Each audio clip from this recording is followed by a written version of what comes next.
வணக்கங்க. வாங்க லதா விஸ்க்கு. இன்றைக்கி என்ன செய்ய போகிறோன்னா, இன்றைக்கி ஃப்ரைடே. காளானை வந்து எப்போவும் கிரேவியாவோ இல்லை தொக்காவோ செஞ்சு சாப்பிட்ருக்கோம். இந்த மாதிரி மேக்னேட் பண்ணி வச்சு சாப்பிட்ருக்கீங்களா? வாங்க அதை எப்படி செய்யுதுன்னு பார்க்கலாம். 2 பேக்கெட் காளானை கழுவி சுத்தம் பண்ணிவிட்டு, அதுக்கு தனி மிளகாத்தூள், கரம் மசாலா, உப்பு, அப்புறம் ஒரு 1/2 கப்பு தயிர் சேர்த்துட்டு எல்லாத்தையும் சேர்த்து நல்லா கலந்து ஒரு பக்கம் வச்சுருங்க. நல்லா 1 மணி நேரம் ஊறட்டும். இந்த பக்கம் ஒரு முந்திரி வந்து ஒரு 10 போல் முந்திரி வந்து சுடு தண்ணி ஒரு டம்ளர் தண்ணி ஊற்றி வேக வைக்க தேவையில்ல. தண்ணி மட்டும் ஊற்றி ஊறட்டும் வச்சுருங்க. அதுக்கப்புறமா ஒரு ஃபேன் வச்சுட்டு ஒரு துண்டு பட்டர் சேர்த்துட்டு பட்டை, லவங்கம், ஏலக்காய், அப்புறம் இந்த சோம்பு, சீரகம், ஒரு பெரிய துண்டு இந்த அன்னாச்சி பூ அது கூட சேர்த்துக்கோங்க. சேர்த்துட்டு நல்லா பொரியட்டும். அது கூடவே நான் வந்து இப்போ சோம்பும் சீரகம் ஒரு 1/4 டீஸ்பூன் அது கூட சேர்த்துக்கோங்க. சேர்த்துட்டு நல்லா இது பொரியட்டும்.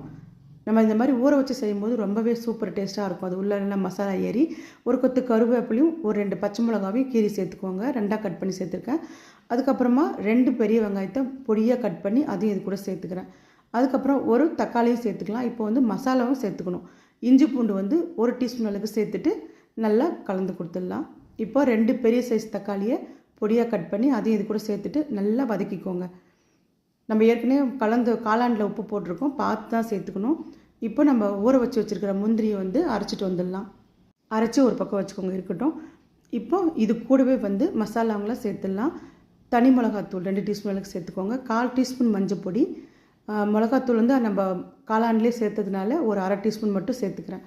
இந்த மசாலாவுக்காக, வெங்காயம் தக்காளிக்காக கொஞ்சம் காரம் இது, அதுக்கு அதே சரியாக போகும். இதுலேயும் வந்து ஒரு 1/4 டீஸ்பூன் அளவுக்கு கரம் மசாலா சேர்த்துட்டு, இப்போ நம்ம ஊற வச்சுருக்கிற அந்த காளானையும் இது கூட சேர்த்துடலாம். சேர்த்துட்டு நல்லா கலந்து கொடுத்துக்கோங்க. காளான் வந்து ரொம்ப நேரம் வேகணும்னு அவசியம் இல்லை, கொதிக்கும் போதே வெந்துடும். இப்போ நம்ம அரைச்சி வச்சுருக்க அந்த முந்திரி விழுதை வந்து இது கூட சேர்த்துடலாம். சேர்த்துட்டு இன்னும் கொஞ்சம் தண்ணி அலசி ஊற்றுங்க. ஏன்னா காளான்லேயே தண்ணி விடும். தண்ணி வந்து ரொம்ப விட வேணாம். கொஞ்சம் நல்லா சேர்ந்தாப்பில் இருந்தால் தான் ரொம்ப நல்லாயிருக்கும். இட்லி, தோசை, சப்பாத்தி கூட சூப்பராக இருக்கும். ஒரு 10 நிமிஷம் கொச்சதுக்கப்புறமா ஒரு 1/2 லெமனை புழிஞ்சிட்டு கொத்தமல்லி சேர்த்துட்டு ஸ்டவ் ஆஃப் பண்ணிவிட்டு சர்வ் பண்ணுங்கள். சாதத்துக்கு கூட சூப்பராக இருக்கும்.